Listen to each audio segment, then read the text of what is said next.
Hello and welcome to Crypto News. Today is the 12th of May 2023, and the top news for crypto is as follows. Now we're going to PeckShield Alert, which announces 10 meme coins that are definitely scams. Not that everything else isn't pretty much a scam, but these 10 are 100% scams. I'll have the full list on my personal Twitter account. Next, let's go to Texas and specifically Texas lawmakers, who voted in favor of including the use of digital currencies in the state's Bill of Rights. In simple terms, if this bill is passed in Texas, citizens will be able to keep and use crypto, regardless of what the White House and the rest of America says. This means that all other Americans may have banned crypto. But in Texas, if this bill passes, they will be allowed to have crypto, and it will be included in the state's rights. Now let's turn our attention to the Chamber of Commerce of America, which criticizes the SEC and supports Coinbase in the legal battle they're having. In a nutshell, it says that the SEC hasn't done its job properly and has not yet legislated the crypto market, something it should have done years ago.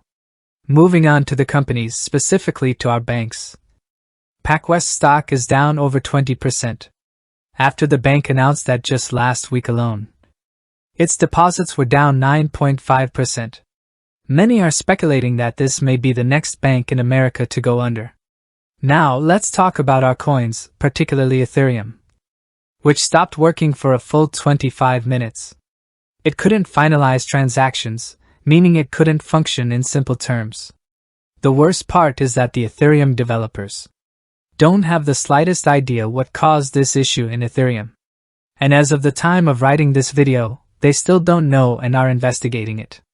Putting aside this negative news about Ethereum, let's move on to some positive news and find out the name of the next hard fork for Ethereum. Well, it's called Dinkin if I haven't mispronounced the name. And at its core, it will have the new EIP 4844 protocol that will make Ethereum faster, cheaper, and better.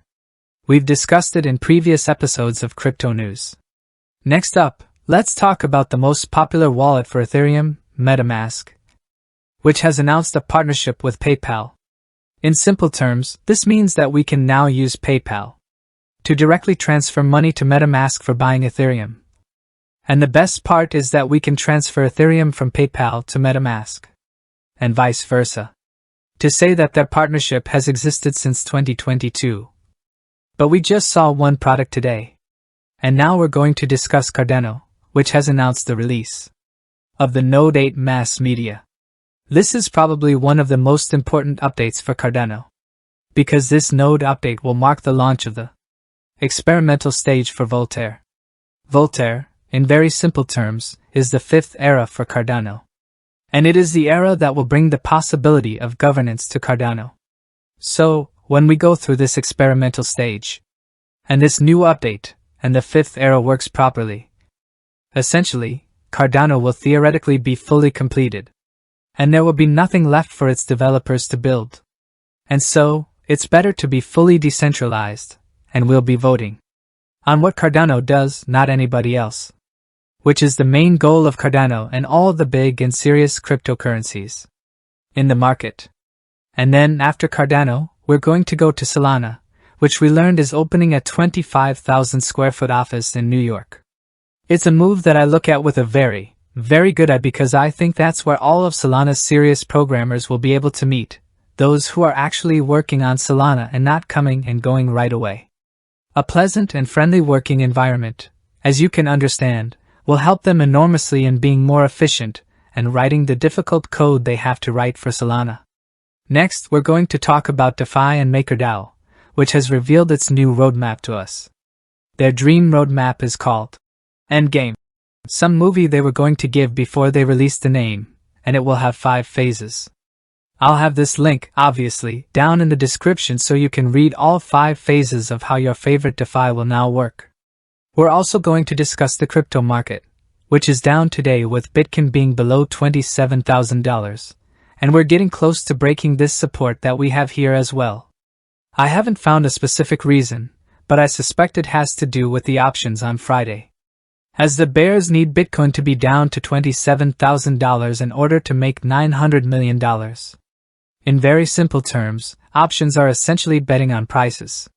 So a month or a week ago, I made a bet essentially, or I have done technical analysis that the price of Bitcoin would be at these levels at that time.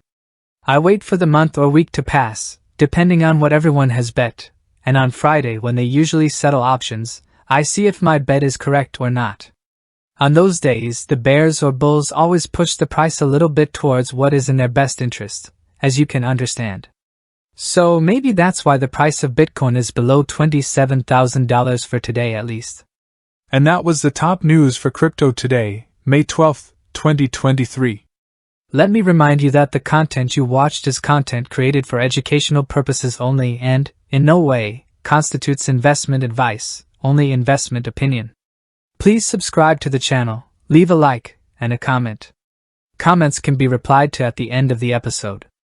Be well, everyone, and have a good day.